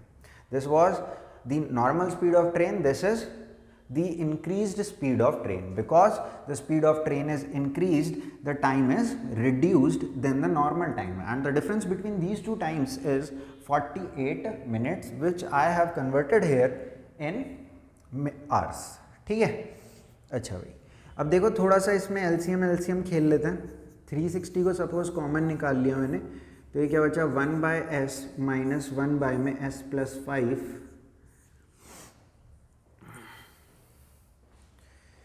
हाँ जी, तो ये क्या है, 4 से देखो ये कट भी रहा है, तो 1 में 5 इज इक्वल टू 90, ये काट दिया मैंने 4 से, और यहाँ पे मल्टीप्लाई हो गया s प्लस 5, यहाँ पे मल्टीप्लाई हो गया माइनस s अपॉन में s इंटू में s प्लस 5, s से s कैंसिल हो गया। अब इधर इन दोनों को ले जाके मल्टीप्लाई कर देता हूँ, तो s इंटू में s plus 5 is equal to 90 into में ये वाला 5 इंटू में ये वाला 5, क्रॉस मल्टीप्लाई मैंने यहाँ पे कर दिया है। बात समझ में आ गई आप लोगों को? ओके, अब इसकी आप क्वाड्रेटिक इक्वेशन आसानी से बना सकते हो, s² प्लस 5s माइनस 9 5 ज़ा 45, 5 ज़ा 225, तो 2250 इज इक्वल टू 0। अब चाहे तो इसे मिडिल टर्म स्प्लिट कर लो आप, चाहे तो इसके अंदर क्वाड्रेटिक फॉर्मूला लगा लो, जैसे आपका मन करे आप इसको सॉल्व कर सकते हो। एस की वैल्यू ही इसके अंदर हमें निकालनी थी। ठीक है, कर लोगे इस क्वेश्चन को? अभी चलें आगे।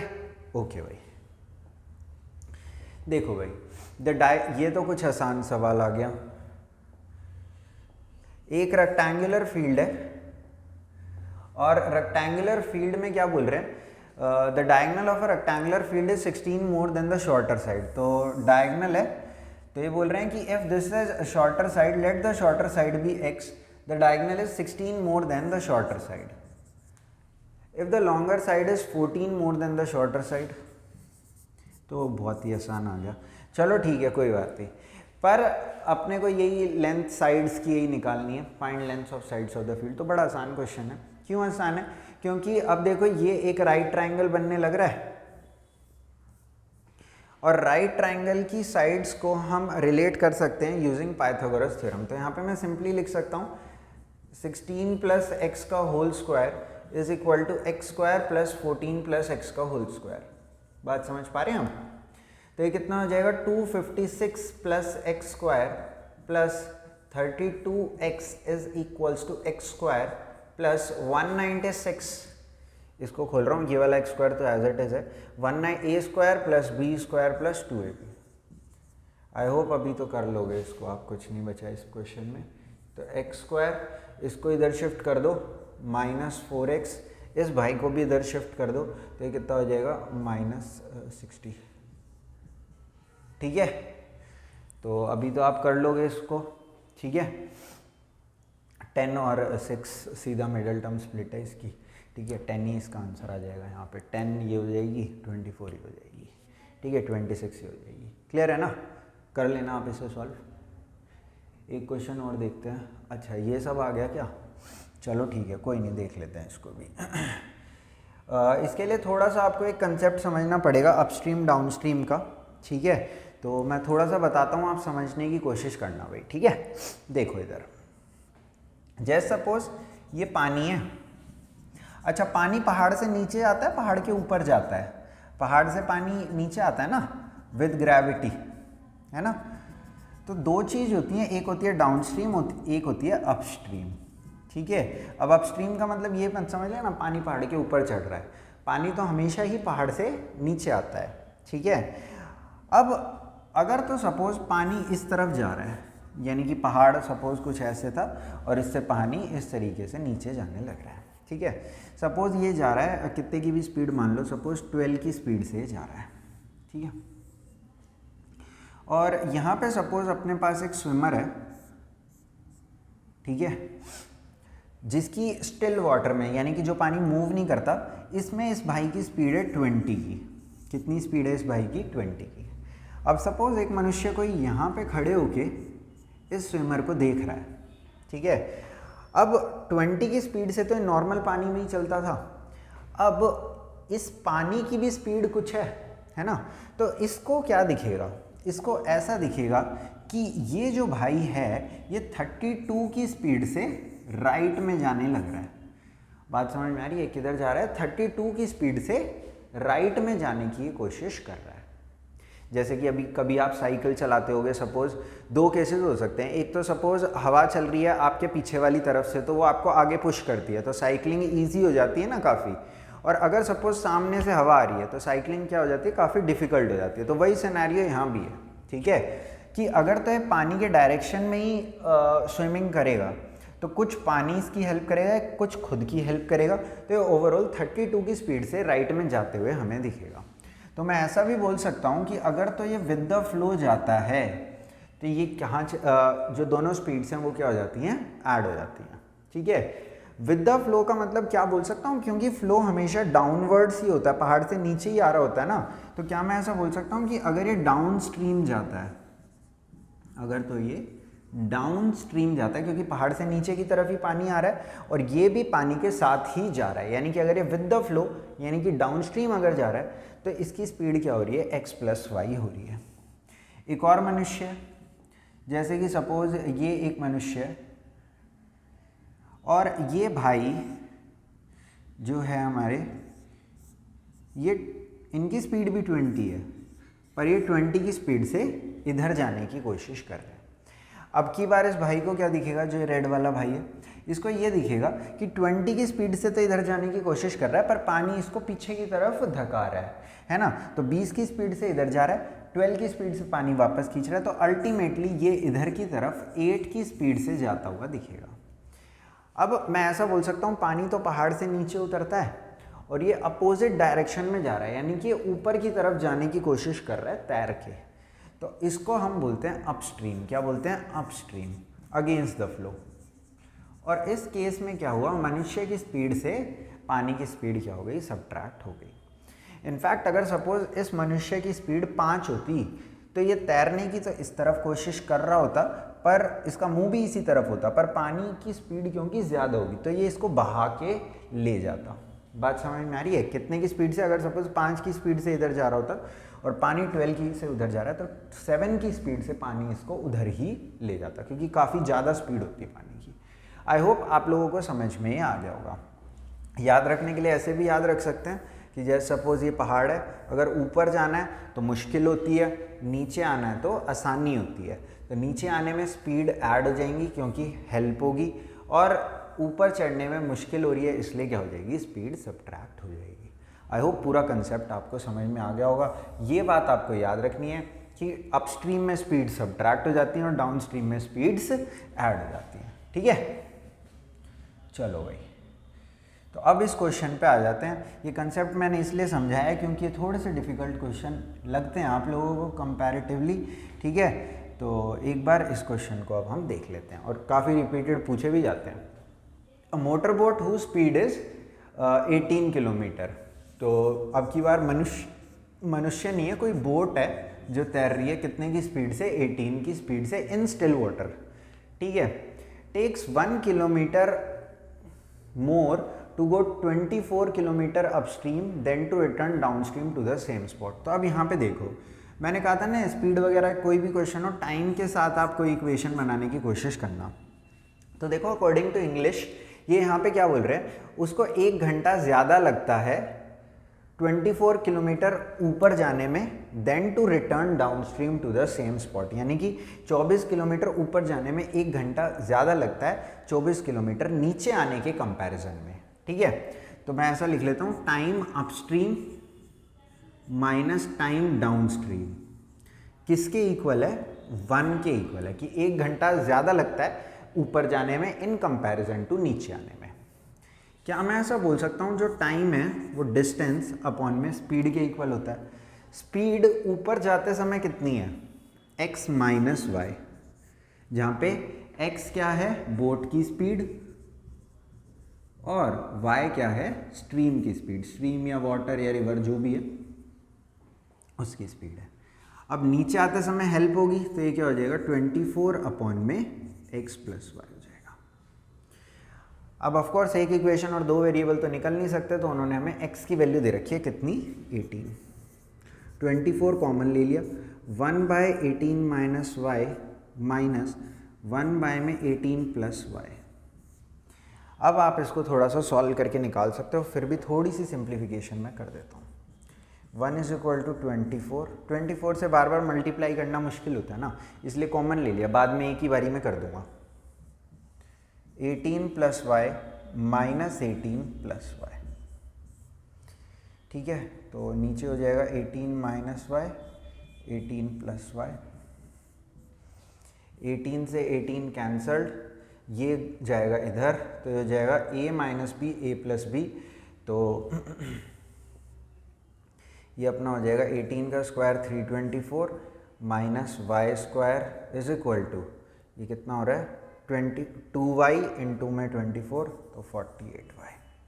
सब कुछ राइट ले जा रहा हूँ। Y square plus 48y minus 324 किसके इक्वल आ गया? 0 के। आई होप इस इक्वेशन को सॉल्व करके आप y की वैल्यू निकाल सकते हैं, वही इस क्वेश्चन में पूछी भी गई है। ठीक है, कर लोगे? तो इस चैप्टर में क्या क्या पढ़ लिया भाई हमने? इस चैप्टर में हमने मेनली सबसे पहले स्टार्ट किया फैक्टराइजेशन के साथ। फैक्टराइजेशन के बाद थोड़ा सा कंप्लीटिंग द स्क्वायर देखा, फिर देखा कंप्लीटिंग द स्क्वायर से ही क्वाड्रेटिक फार्मूला निकल के आ रहा है। फिर क्वाड्रेटिक फार्मूला से हमने रूट्स निकालने सीखे, एज वेल एज डिस्क्रिमिनेंट यानी कि बी स्क्वायर माइनस 4ac से रूट्स का नेचर देखा कि इक्वल हैं या अनइक्वल हैं या फिर नॉन रियल हैं, किस टाइप के हमारे रूट्स हैं, ठीक है। फिर उसके बाद हमने क्वाड्रेटिक फार्मूला का यूज़ करके एक क्वेश्चन भी करा और उसके बाद हमने थोड़ी सी वर्ड प्रॉब्लम्स देख ली, ठीक है। आई होप आप लोगों को ये चैप्टर समझ में आया होगा। अगर तो आया है तो अच्छी बात है, और अगर नहीं आया तो एक बार दोबारा से आप इसको देखने की कोशिश करना, ठीक है। फिर तो आपको पक्का से आ जाएगा, ठीक है। चलो थैंक यू। नेक्स्ट क्लास में आपसे मिलते हैं और नेक्स्ट चैप्टर कोई भी देखते हैं ऐसे ही 1 घंटे के अराउंड में ही, ठीक है। तो तब तक आप थोड़ी सी इसकी प्रैक्टिस करो और अच्छे से हार्ड वर्क करते रहो। Thank you, bye bye, Tata.